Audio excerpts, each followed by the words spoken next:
I noticed the batteries. Oh, sure. Please. Hang on. Yeah, let's not have you lose battery. Where did I put my chargers? Okay. And you're in Chicago, right? I am. Yeah. Oh, very nice. Love Chicago. Okay. In fact, I was just reading in your book, the greatest Pearl Jam concert of all time is considered out of Soldier Field a week or two after the Dead's, the actual last Jerry show, so if I remember right. 95. Yeah. 95. Okay. Okay. All right.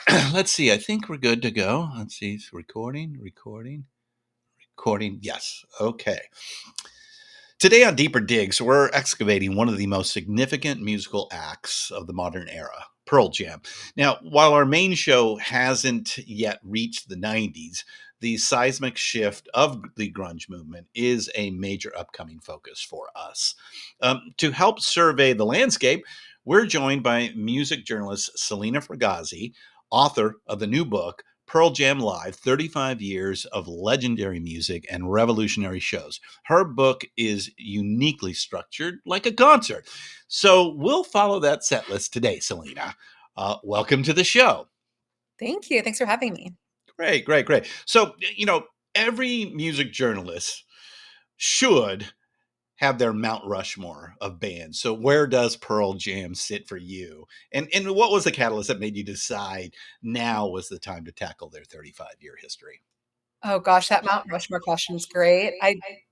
I love so many of the 90s bands. I don't know who I would put on my Mount Rushmore, but 90s would be it for sure. For sure. But with Pearl Jam, I mean, the thing that I really love about Pearl Jam is that through all the tragedy of the Seattle scene, they're still standing. Yeah. And I think there's a lot to be said about that and how tragedies sort of brought them together and gave a real humanistic vibe to the band. So when this anniversary came up of 35 years, I wanted to really explore why that is, how the band has survived so long, how the fans really came into it, because I think that's essential to understanding Pearl Jam. So there's a lot of history in this book, in addition to it, like you said, being laid out like a concert. But I really did want to hone in a lot on the live history because I think that's their legacy. Yes, definitely known as a live act you can't miss. It's almost like Pearl Jam's almost like the modern equivalent of the Rolling Stones. Like you're not really a rock and roll fan if you haven't seen Pearl Jam at least once. Okay. I think I would agree with that. The longevity, the artistic integrity that they have stuck with through their entire career is pretty incredible when you think about it. And yeah, I guess weirdly they're sort of like the last man standing out of that grunge act. Seattle's a dark, desperate town, and a lot of that music was born out of it, and we'll get into some of that. So your book is structured like a concert: opening act, headliner, and encore. By the way, that's an amazing device. And yes, this book is so dense. It's not meant to be read as a sit down, let's go through it. It's really a beautiful presentation, and we'll talk about that in a bit. But that you just pick it up when you got nothing to do, and just you just open it up and start reading wherever it lands. It's really cool about that. So, what made you choose the creative framework, and how did it help you tell the story to go beyond like a standard biography? Yeah, it just kind of came to me one day when I was planning out the layout of the book because I was trying to find a way to really talk about Pearl Jam differently. There's been a lot of books on Pearl Jam, a lot of biographies about Pearl Jam. I'm not reinventing the wheel here by bringing forth information about Pearl Jam. And so for me, the most interesting and I think compelling, like I was saying, is the fact that this live journey they've been on with their fans has been remarkable. I mean, you talk about Rolling Stones for sure. I think they could be considered like the Grateful Dead of their era as well, with so many people caravanning and finding their flock of people and traveling to see Pearl Jam. So I wanted to really hone in on the live experience, and it would be impossible to write a book about every single date in Pearl Jam's career. There is 1,100. I painstakingly typed out every single one. I wanted to because I wanted to get immersed in like how many shows they've had. It's remarkable. It's voluminous. So when I started coming up with this idea of really focusing on live, then I came up with the kind of idea of this format of making it like a concert because, Pearl Jam's set lists are so unique, they're long. I thought it'd be a great way to structure each, their songs are so different and the titles are juicy, so I could use each one for a chapter. And then I think when you think about Pearl Jam, this 3-act arc is really befitting of the band, this opening act, headliner, encore, because they have had a 3-act narrative as well of setting up the foundation, coming from Seattle, then moving into their very successful phase, Mm. and what happened with the fame, and then really things that came after Roskilde and the sort of learnings they took from that. So I think it worked out really well to dovetail the live with their story and this structure. Good answer. Good answer. So, all right, let's dig into the opening act. Before they were global, before they were a global phenomenon, they were a very specific product from a very specific time and place. So, from a rock history perspective, what was the musical primordial soup in the Pacific Northwest? Yeah, a mix of punk and metal and regional isolation, as we were kind of talking about, that made a band like Pearl Jam possible. Let's dive deep into that Seattle, sound and how it came about. Yeah.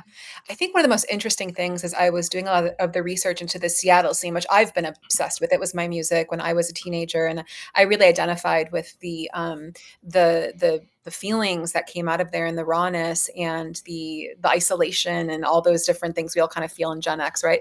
And associated with this scene. But what I found really fascinating was the fact that, and I didn't think about this, is Seattle was so set apart from the rest of the country and not a very prosperous town at that point. And so a lot of bands were not coming through on their tour trekking to Seattle. A lot of the mainstream kind of acts that may go to an LA, New York, Chicago, they weren't going to Seattle. Oh, It was too remote for that. And so really it was a lot of the punk bands in their vans doing their own kind of routing that came. DIY. Yeah, Well, yeah. exactly. And so there's such a heavy punk and metal influence to what these kids were hearing and then created their own sound.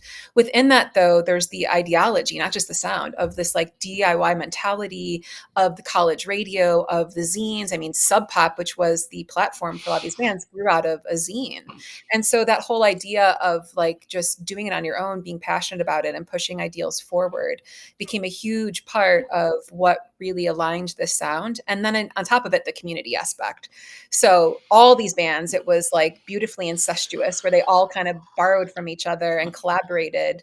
It wasn't cutthroat like the coasts. And so I think that ties into like what made that scene as well. They wanted to maybe like utilize each other, but also they were so enthralled by what was coming out. They wanted to up their game. And so I think all those kind of things melded. Wow, you spoke to my heart here. So, not to throw too much of a personal story into it, but Thanks. I came out of the LA scene, late '80s, early '90s. Headlining Whiskey and Roxy and Troubadour and all that, right? And the moment that Nirvana hit, I mean, I've never seen a scene like flip. I want to say it happened overnight, probably over about 6 months, which is pretty much overnight when you think about it. Yeah. But that LA scene was so cutthroat. The bands, like, we had some friends, but almost all of it was so competitive, heightened competition that, and I think part of that was the music business itself wanting, this is how they wanted things.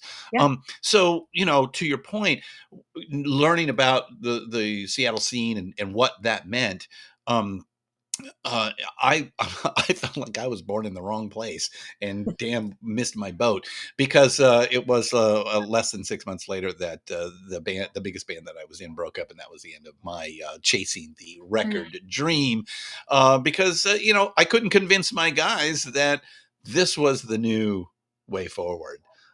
So live and learn. All right, so enough of me. Let's get back to you. So Pearl Jam is often seen as a unique blend of '70s classic rock grandeur and that '80s punk rock ethos that we were talking about. In your research, how did they consciously or unconsciously merge those seemingly opposing forces into their foundational sound? I think that's what makes Pearl Jam so unique because they don't, and none of these quote unquote grunge bands, which they all hate that term, ever really sounded alike. They all had their own different sonic template. And I think what's fascinating about Pearl Jam is that all the members were huge fans of music, very vocally so, but all different. So Eddie loved The Who. You have Jeff who loved the Ramones. You have Mike who loved Kiss. You had Stone who loved Led Zeppelin. And then, all the different drummers, but like Matt Cameron who loved a lot of jazz and stuff. I mean, there were so many different influences that I think they melded together. So whether you have these incredible riffs that Mike brought to the Mm. table that he, Sort of heard that 70s sort of thing, heavy exactly, riffies. Yeah, yeah. exactly. Or you heard some more of the like maybe kind of experimentalism that Matt brought forward, or you heard more of the jammy kind of style and narrative style that Eddie brought forward. And so all those components of their fandom melded together to make what we know as Pearl Jam. And they Mhm. didn't try, like, no one usurped it with what they loved. It all perfectly locked together to make their sound. Would you say that out of that whole group, Eddie's probably the premier lyricist? He's sort of like the Bob Dylan of that era, maybe even more so than Kurt was. A lot of people equate Kurt with John Lennon. Fair assessment. I agree. Once somebody told me no, they're like giant Beatles fans. I was like, oh my god, that makes so much sense. But wouldn't you say that Eddie's sort of like the inscrutable Dylan-esque kind of character? Oh, I don't know, 'cause, like, all of those Lane, I mean, they had such beautiful ways they wrote lyrics. I think if anything, maybe Eddie's was the most story driven, the most maybe Cinematic or sort the of. most Yeah, direct. yeah. Yeah, I think there were arcs in his writing, Hmm. and I think there were ways for many people to kinda glean onto it. A great example is the song "Alive," which Hmm. he wrote as part of his, little rock opera that when he turned in the demo tape, and that song had a very absurd kind of background story, of the mom and her son, and, I won't go into it, but over time, fans changed it because they gleaned to it as this song of, like, triumph and redemption and a positive message. And so I think that's a great example of how his words really impacted a lot of people, but like not necessarily the way that he had intended it in the beginning. Hmm. All right, so the pre-fame years can be the hardest to document. So you agree. What was your archaeological process for unearthing new details about that crucial period? Involving like bands like Green River and Mother Love Bone. Yeah. Thankfully, people in Seattle did a great job of archiving everything that happened in the day. I mean, the fact that there's literally, I and guess it's from that zine culture, it right? I mean, is, it's right? yeah, yeah. There's a whole paper trail and video trail of and photo trail. Oh my god, like you talk about, Lance and all the photos he took of that era, and Karen Mason Blair. There's so many incredible recollections, and the fact that Pearl Jam's very first show, which was October of 1990, someone actually videotaped that, and you can Wow. still watch a very crappy quality. Betamax or VHS. Yeah. Yeah, I mean, it's like it's crappy quality because Yeah, it's, yeah. back in the '90s, but, you can still watch it, and I found that foundational because you can read all about a show and how monumentous it was, but I was able to watch it for myself and see all the moving parts and things that maybe I would notice that another journalist wouldn't have. So for me, looking through photos, looking through videos, reading some of the very early interviews. Rolling Stone had a really great piece on the Seattle scene before Pearl Jam even entered the picture. They did a great job of research in that. So thankfully, there was copious amounts of material, even for those primitive kind of years of Pearl Jam and the Seattle scene, that I was able to really dig into. And if it wasn't even from that time, there were so many people who have written about it since then and their memories of it. There's, Cameron Crowe. I mean, he was a pivotal person, and he's written ad nauseum about the scene. So I had a wealth of material. In fact, it came down to like, where do I draw the line? Because I could have really gone down the rabbit hole for more than a year and trying to gather all these pieces. Yeah, Volume two, maybe. yeah, I would love to do a volume two. I love it. Yeah, that's right. Cameron Crowe, kind Yeah, of being sort of a elder statesman, if you will, of yeah. rock journalism. Even by then, and it's pretty almost famous, but he still was his Rolling Stone career and Yeah. And some of the other things that he was doing in the 80s really made him somebody to pay attention to. And he's looking at rock and roll and saying, this is the next big thing Yep. out there. All right. So Eddie Vedder was an outsider from San Diego. Mhm. How did his arrival and his distinct lyrical perspective and vocal stylings, by the way, fundamentally alter the DNA of the band that was already taking shape? Yeah, I think it had to be an outsider because Mm, the genesis of Pearl Jam, of course, started with Mother Love Bone. And their incomparable frontman, Andy Wood, who I had to devote one whole chapter at least to him in this book because we wouldn't have the Seattle scene without Andy Wood. I firmly, firmly believe that. really? When he passed, I don't Mm. know that you talk about the idea of replacing someone. It's why like Soundgarden hasn't done. I mean, it's impossible to replace these dynamic frontmen. And so I don't think that Pearl Jam could have what became Pearl Jam could have taken a singer from Seattle. I don't think it would have worked. And it You was know, I think what you're trying to say is maybe the community itself wouldn't have accepted that. they already didn't when Eddie came. They already didn't. There's so many Ah, people who have talked about the fact that they were kind of like had a grudge on their shoulder, Lance, the photographer, being one of them. Like I didn't know about this guy. I didn't know how as much as everyone wanted Stone and Jeff to move on, they didn't know like they didn't trust how they could maybe do it.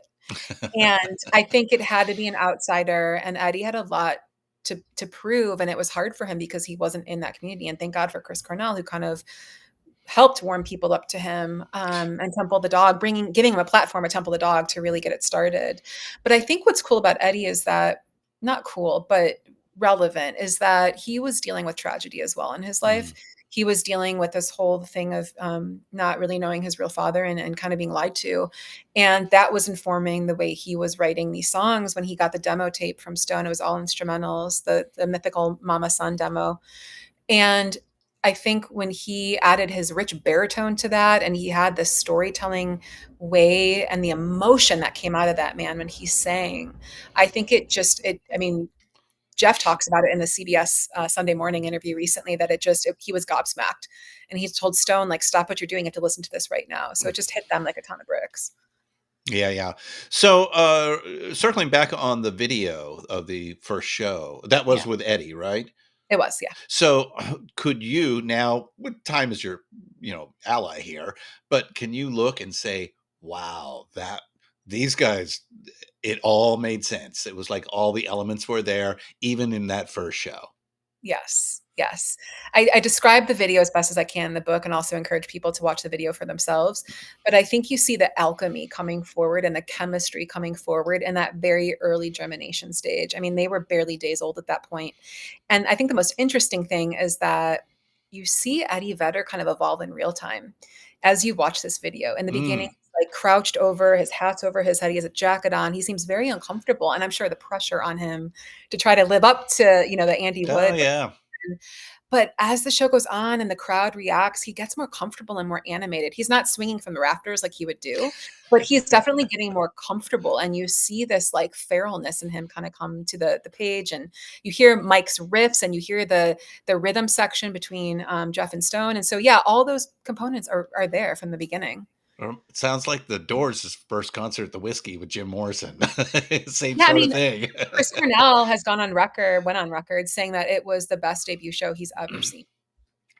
Yeah, my analysis, working with all these folks for many years now, is there's always some magical moment. There's real alchemy going on Yeah, when it really happens, and those guys like the Pearl Jams, the Metallicas, on and on. It was there at the very beginning, and that's what the guys who know better knew when they said, we got to sign these guys. So yeah. exactly. All right. Well, and that leads us to the headliner section, where they don't just get big, they become a cultural touchstone. But it comes at a cost. So, how did Pearl Jam's very public struggle with fame set a different precedent for rock superstardom compared to bands that came before them? Yeah, I think it happened just overnight for them. I don't They weren't expecting this. Like really Pearl Jam was founded because they wanted a platform to just get on the road and tour. They loved playing live together.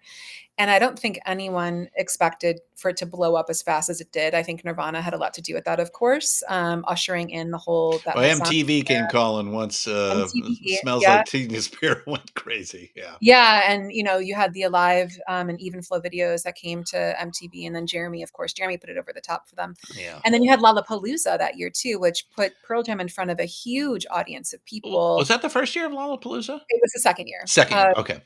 but their first time to be in it, because '91 Yeah. they weren't necessarily would have been Yeah. booked in. Yeah. But '92 they did, and so they had this huge, following of, people their age coming to see them, and it just and Eddie, of course, being the Tarzan he was, who could not watch that? So it happened very quickly, and then the fame started taking its toll. Of course, you had Kurt pass away. That was a huge a huge thing for Pearl Jam, and people sort of like pinning them as some kind of like messiah of the scene after that, and that Oh pressure yeah. came. It Yeah. was crazy, and it was like, He we got have the our full John Lennon treatment, didn't he? yeah, yeah, and so it was a lot, and for I think people who had been very emotional people, very empaths, it was hard for them to process all of that. And I don't, they had all these labels and assumptions put on them, and they were the voice of a generation. And it's like, Jesus Christ, that's so much pressure.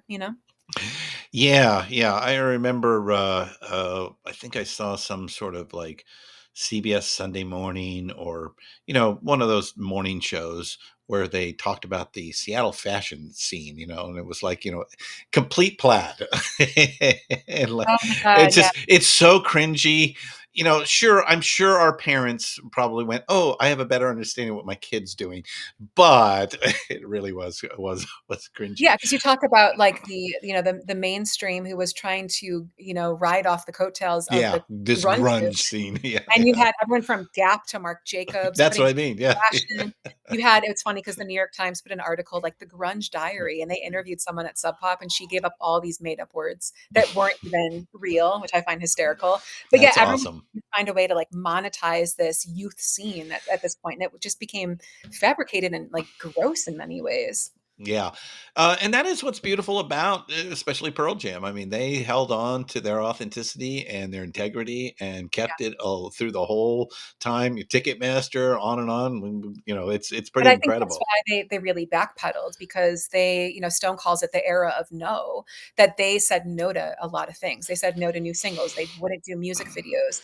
They didn't want to deal Yeah, I with think Jeremy was the last video it that they was did for a long time. until about 2015 or something like that. So, A little bit before that, I'm blanking on it, but yeah, it was a long time before they had another video. yeah. So they backpedaled because they didn't want to be like the face of a scene or have these labels put on them, and they wanted to reclaim their own power and personality in spite of everything that was going on around them. So I think it led very much to them doing a lot of the things that they did that were anti-conformist.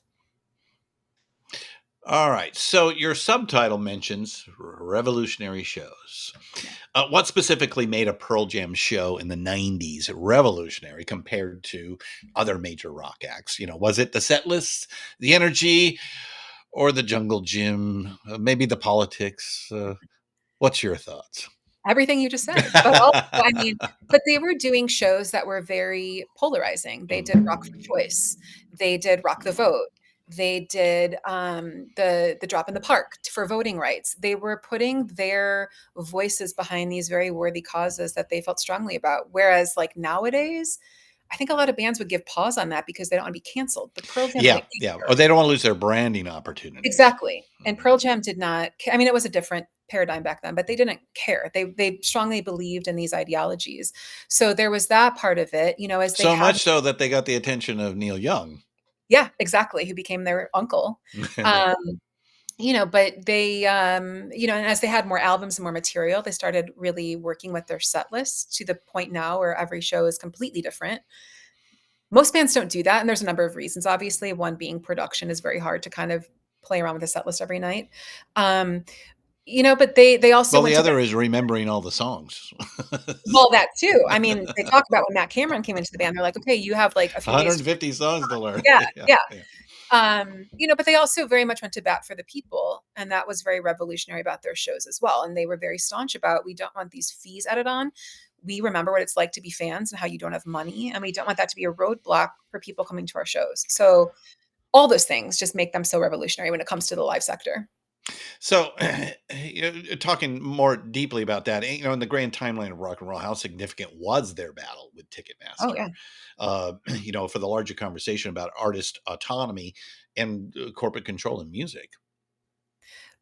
Huge. I mean, this was 30 years before Taylor Swift did it, and she was a megastar who had a lot of power. Pearl Yeah, Jam at this point, yes, they were known, but it was like a David Goliath battle to try to take down like the leading ticket agency. It could have destroyed their career and almost did, honestly.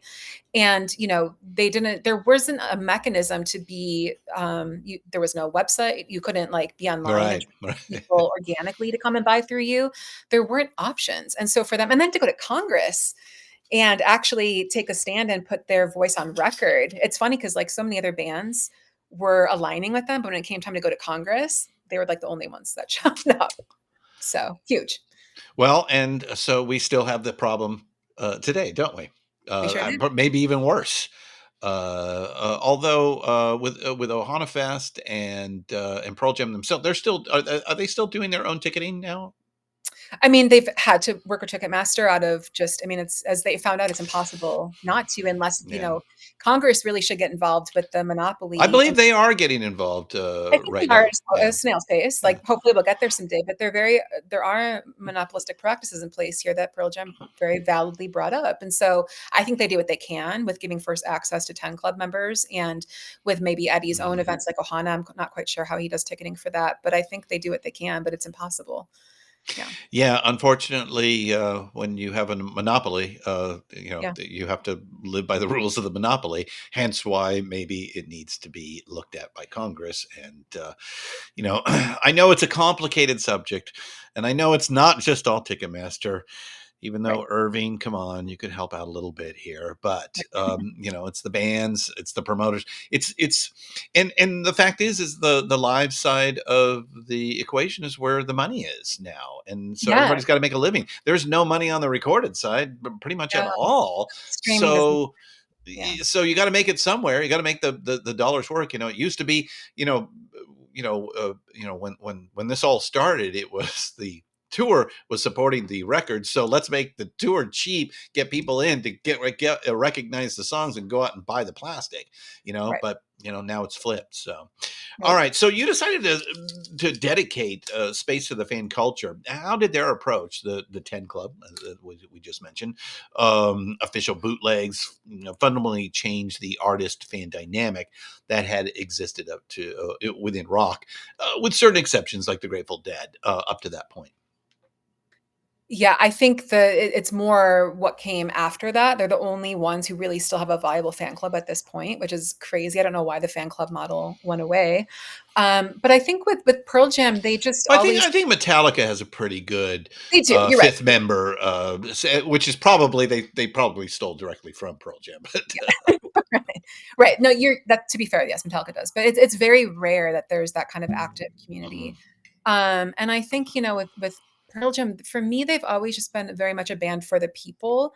I think that they just really recognize the young or now even the people who've grown with them fan and what they are looking for, and they cater to them in a really beautiful way. And like I said, they go to bat for them with Ticketmaster, um, with aligning with really important human rights initiatives and Mhm.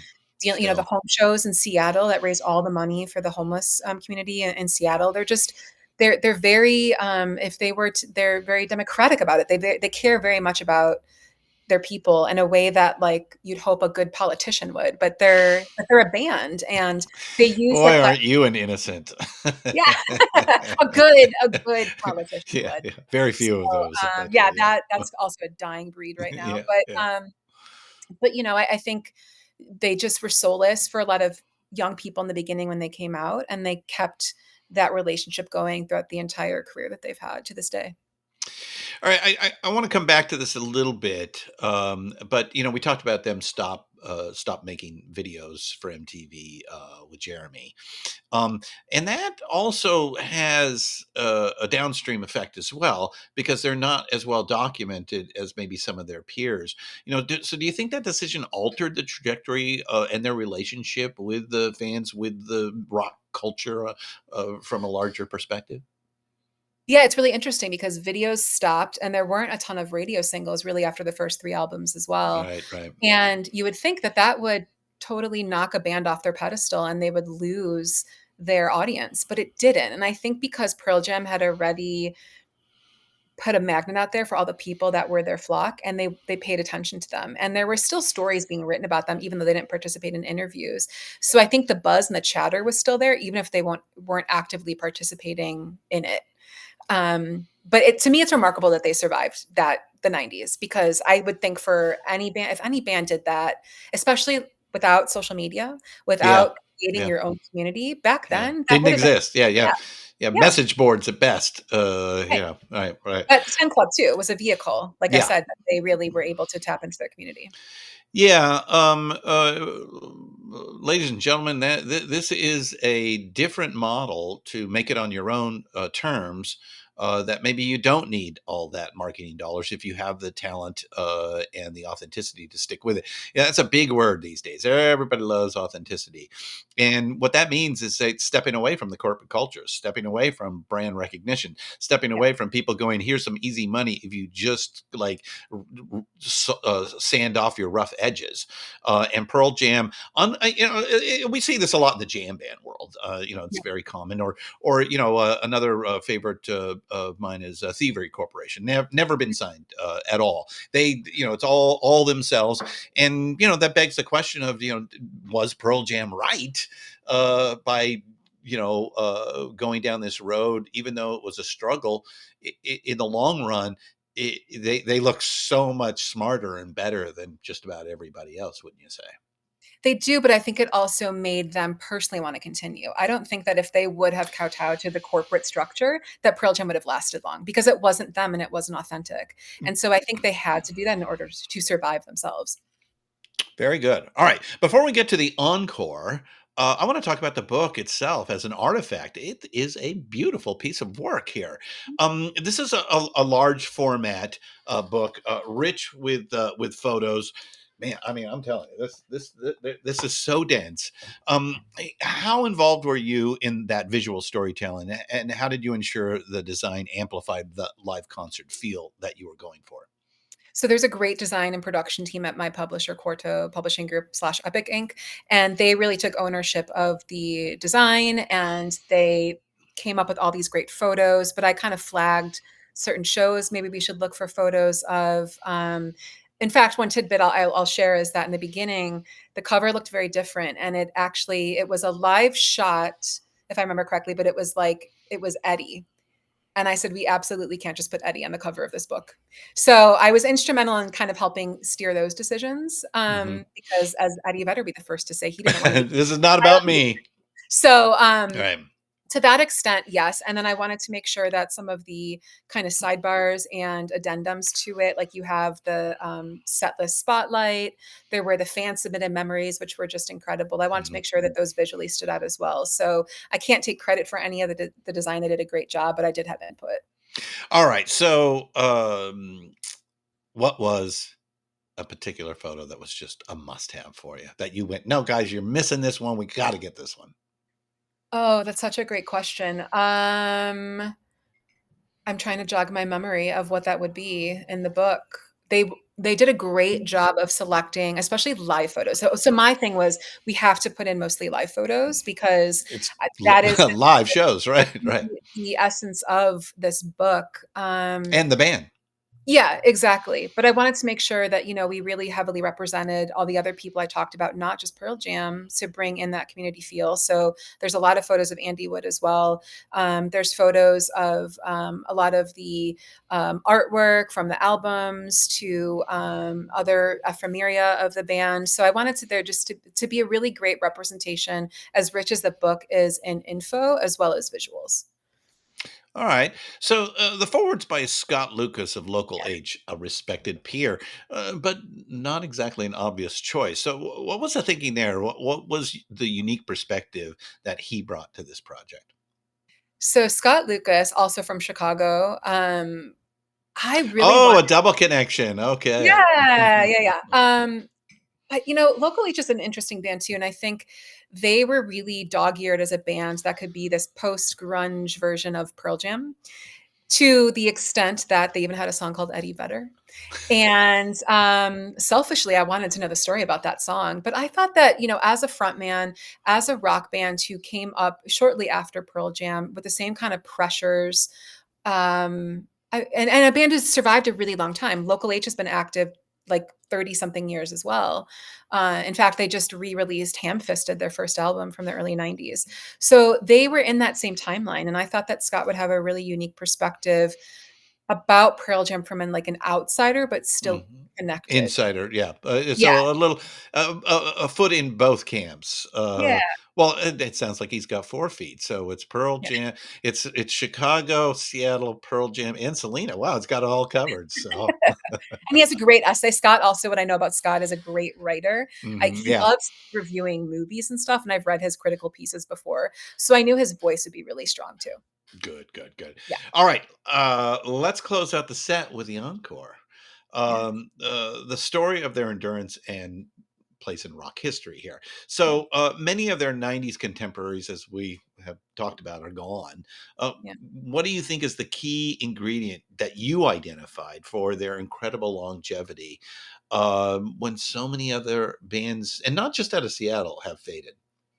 I don't know. That is the $1,000,000 question. I've thought about Yeah, this for so long. When Chris Cornell died, that was a question in my head. Like, Pearl Jam really, in terms of intact lineup, is the only kind of band still standing. The Eddie is the one frontman still kind of living from that the bigwigs in that scene. yeah, And I don't know, because it's not like Pearl Jam did. I mean, they did drugs too. There's nothing, like, particularly different about the way that they handled fame, or they kind of, navigated their course any different, I don't think, than the other bands did. I honestly don't know what it is. I don't know. I don't have an I'm answer going for to that. say Uncle Neil. Yeah, that's true. Maybe. I mean, It's he'd seen pretty much the whole trajectory by yeah. that time, and they loved Uncle Neil. I They mean, did, and they took a lot of comfort in him when times got rough, because he had experienced a lot of the same things that they did, and hmm had just kind of yeah. gave that path for them. And I think they refer to him as their North Star. He guided them. So I think he was essential. I think the fan community, and again, all those bands had fans, but I think they lifted them up in the hard times too, and they remembered who they were doing this for in addition to themselves. All right, so now we got 35 years perspective. How has the Pearl Jam live experience, the core of your book's theme, evolved from the raw, chaotic energy of the early years to the celebrated institution that it is now? I think they're more self-assured and they're calmer. Of course, age has a lot to do with that, but experience does as well. And so you don't have Eddie swinging from rafters anymore, but you have Eddie telling very moving stories at every show. He percolates every single show with some story that's just really touching and vulnerable and makes you feel connected to him. So I think the way they connect with Yeah. their audience is different, but it's still the same energy and vibe. Yeah, interesting. I too used to swing from rafters, and now at my age, whenever I get up on anything, I look and go, "Boy, if I fall, I'm going to break something, and this is not going to be good." So I'm sure Eddie thinks the same thing these days. Yeah. All right. So, as a rock historian, where do you see Pearl Jam's archaeological footprint? Which contemporary artists or musical movements carry their DNA forward? Yeah, that's a great question. I think, there's a reason why people kind of call Seattle the last great rock scene, Mm, which I don't 100% agree, but I don't think there's been any that have had the impact that Seattle did since that era. Certainly there was like the New York scene of the early 2000s that gave us like Near. the Strokes, and yeah, Yeah, yeah. yeah, it's like that was great. I Um, might throw the emo scene in as well. the emo In scene the I could Yeah, see. Yeah, yeah. absolutely, But absolutely. but I think to your point, and I've thought a lot about this, and I agree. In the my examination is that the grunge scene, if we can call it that, was the last forward movement of culture in rock and roll. Everything kept Yeah. on getting bigger and bigger, and Yes. that was the last one. We didn't know it at the time. Again, time is our perspective. But as we said, like the new metal scene, emo, uh, those things did not elevate to the level of what had happened previous. Almost every iteration of rock music just built and got bigger on itself until the mid 90s, when it started to change. Hip hop started to become a big Sure. factor Sure. as well. MTV, quit playing videos. That also was a factor. And then the world began to change. 9/11. The .com. Yes. All the things that go along with that.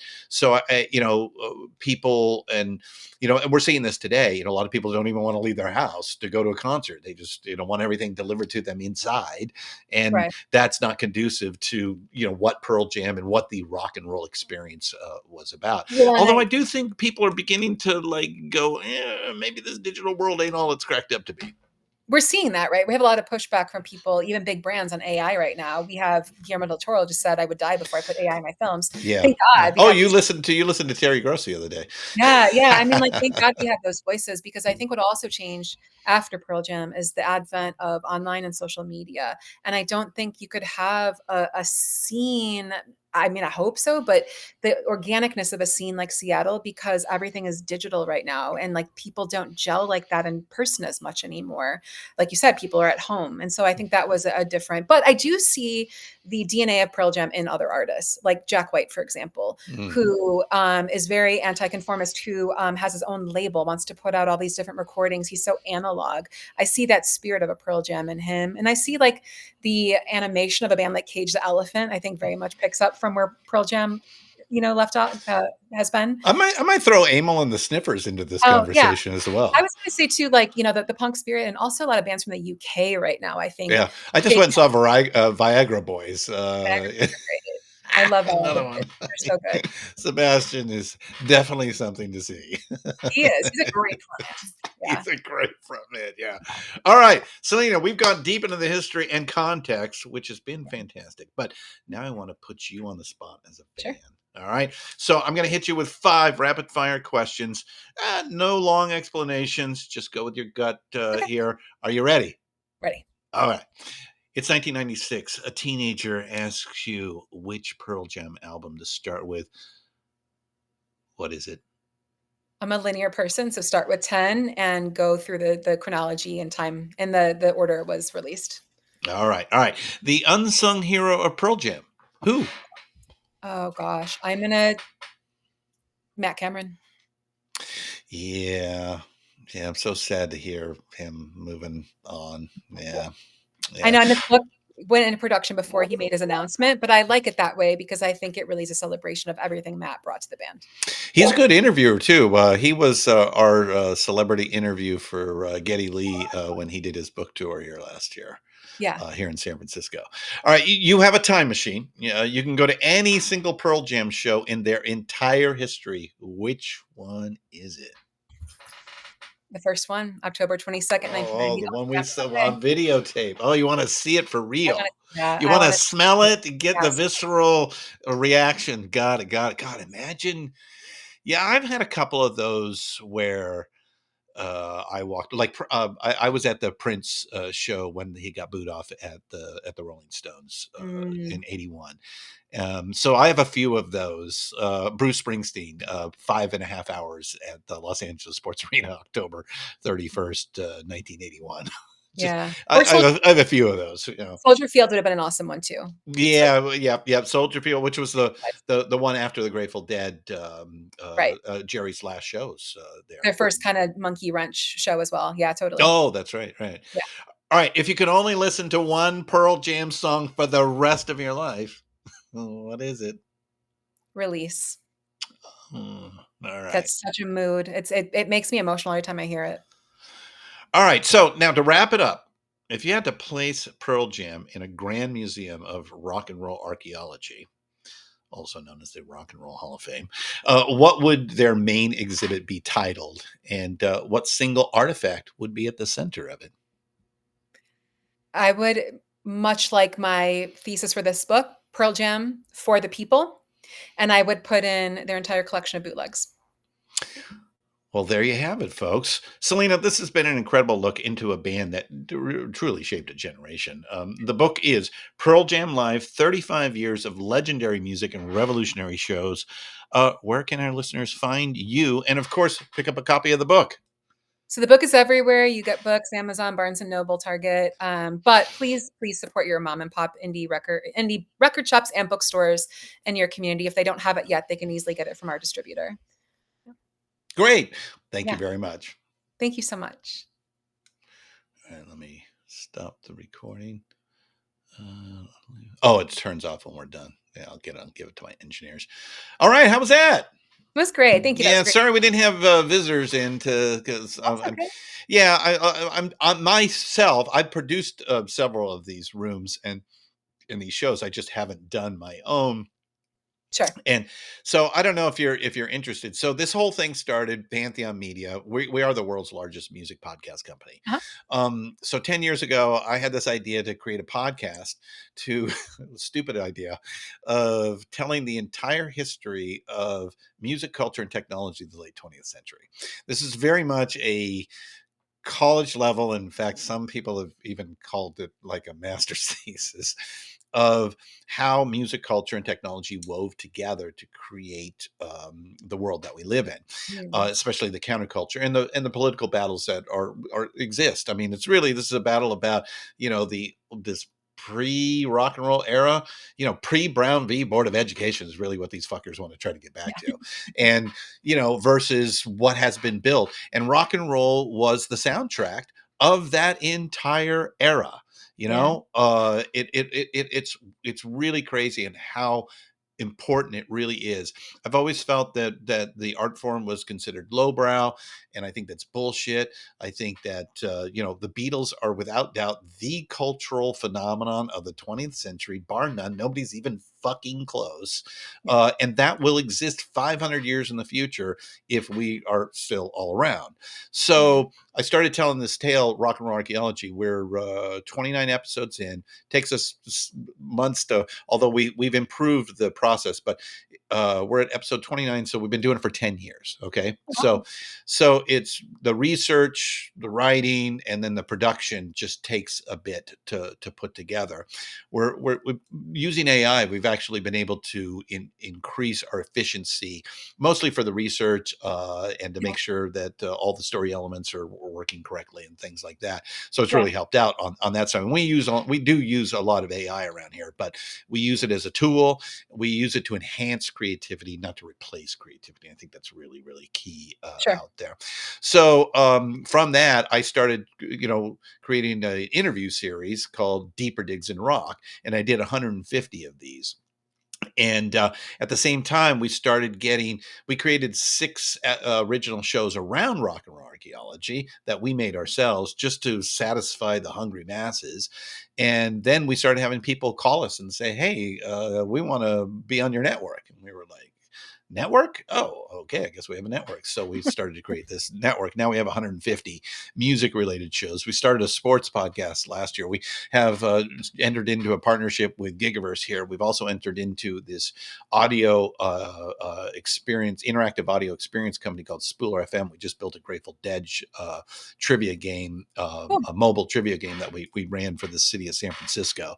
Very cool. And that's part of why I was hanging out with Kesha yesterday. So we do a lot of things. If you're interested to look at Pantheon, start with rock and roll archaeology. So Yeah. interestingly, I decided to bring the deeper digs back to this. So I took a couple of older interviews that we did. Robert Hilburn became a friend of ours, and I grew up on him. So I took his interview. We kind of redid that, and I Cool. did a second one. But yours is the first. It's going to be the brand new Deeper Digs in Oh, Rock that we're going to put out cool. there in Rock and Roll Archaeology. Oh, I'm So honored to be the first. That's yeah, awesome. yeah. Well, it's the book. It's just really, I get a shitload of these things. And, Yeah. I'm a CEO. I only have so much time in the day. So, Yeah, yeah. it's something that look to me goes, wow, this is really worth it. And then your book, like I said, it's going to sit on the coffee table. And my wife, who's a giant Pearl Jam fan, in fact, we laugh.